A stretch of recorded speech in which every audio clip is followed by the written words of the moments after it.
In this video, I'm going to show you step-by-step instructions on how to replace the screen on the Google Pixel 8a. There's no physical damage on the screen, although if you look beneath the glass, it looks like it's broken, and that's because the OLED has taken a real whack and it's cracked and it's gone really bad. I see this a lot with these Google Pixel models. Anyway, moving on. We're going to take a suction cup. Super simple work. We've got it on the hot plate set to 85 degrees C. As always, if you don't own a hot plate, you can use a hairdryer or heat gun for the same effect. I've got this little suction cup. We've downgraded because I've broken or lost the other one. And I'm just lifting up, add a little bit of alcohol. I've had this on here for about 5 minutes already, so it's quite warm already. And it's going to be real easy. And all I'm going to do now, get the Dorco blade, create a little gap down this edge, just to get it started, just to get a sort of a little bit of a lift, because it is stuck down really, really well, this screen. I think the last time we did a Google Pixel 8, it was stuck down really fast. So once you've got that initial sort of cut into the screen, I wouldn't want to be changing a battery on one of these anyway. But once you've got that initial bit in, then we're just going to use the plastic guitar pick and run down these edges. You can see like all the cracks and stuff is changing the color of the OLED underneath, and it looks pretty funky. If it wasn't already broken, then I would have been a bit more careful about doing this, but because that OLED's broken now, when they're not broken as well, they're not as fragile. I find like all those wrinkles and stuff are coming through because of how broken it already is. Just this bottom area here that is stuck down a bit more than the other side. Ah, look, I don't know if you can see in there. See how this is separated? That's because it's bust. But there's some adhesive here, look. The back of the screen is actually stuck down to the frame, which is unusual on these Google Pixel models, but anyway. So now that we've got that open, we've took the phone over to the workbench, and I'm going to leave this stuck on there because it just works as a nice little prop just to hold the phone open and not to put too much pressure on this cable. We're going to concentrate on removing the rest of the screen now. So to remove the rest of the screen, we're just going to peel back this bit of black thing here. There's some like insulating tape sort of stuff. And then we're going to get into this little hinge catch latch thing and ping it off like that. It's gone flying into space, landed on the floor, no, on my leg. That's the one. It comes off awkwardly. Store that nice and safe for reinstallation later, and then we're just going to pick up the phone, and what I do, I put my thumb on there like that and pull away, and then you don't have to poke anything in here to try and get it open or anything. What I have noticed is that the chassis is really clean and the adhesive has come off really nice, so there's not really anything to clean up or take off there. So I'm just going to run around and catch any loose bits of adhesive, but I think that the majority of it has come away.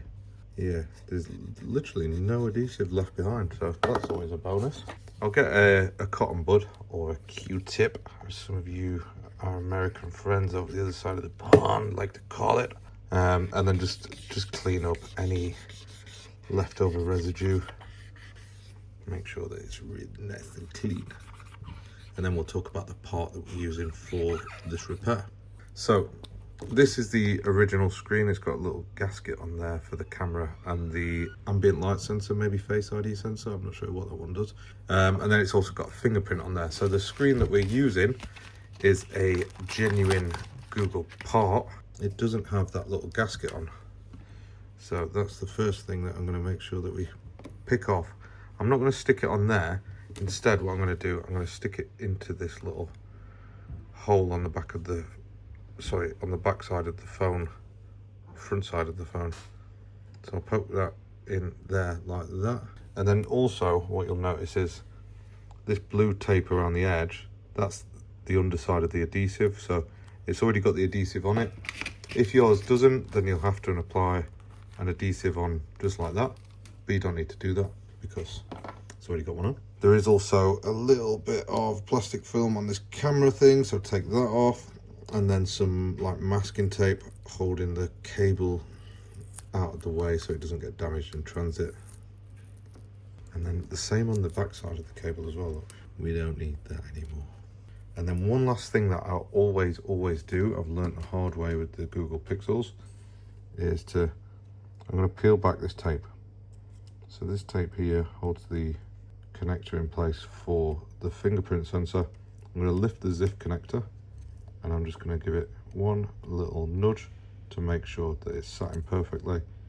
Push the ZIF connector back down, and then that gives me the peace of mind that that is truly in place. Now let's get the phone back, and we're going to offer up the screen same way as we took it off. Move that out of the way and then hold it into place, lining it up until it clicks in. And then if you look here, I'm using the back edge of the tweezers. You can use a plastic spudger, and I'm just making sure that it's plugged in all the way down just by applying pressure only to the metal. I'm not touching the flex cable, don't touch that. Then we're going to come with that little cover thing, push it down there, and then I'm just going to push it back into place until it clips in like that, and that's going to hold it down. And it looks like, because I couldn't turn the phone off, look, the phone's already on. That's how it goes, but you can just quickly test it, make sure that it's working okay. But if you look at the screen, it says calibration is required after repair, and then there's a link. So we're going to do that next. All that I'm going to do first, I'm going to peel off this blue film so that we can stick it down. And make sure that it doesn't snag on the cables. Peel it all back. Just have a quick final look inside the phone to blow out any dust.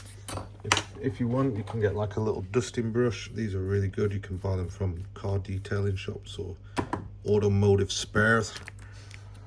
And yeah, just line it up and make sure that it's sat really nice and flat on the phone, which it's doing quite nicely.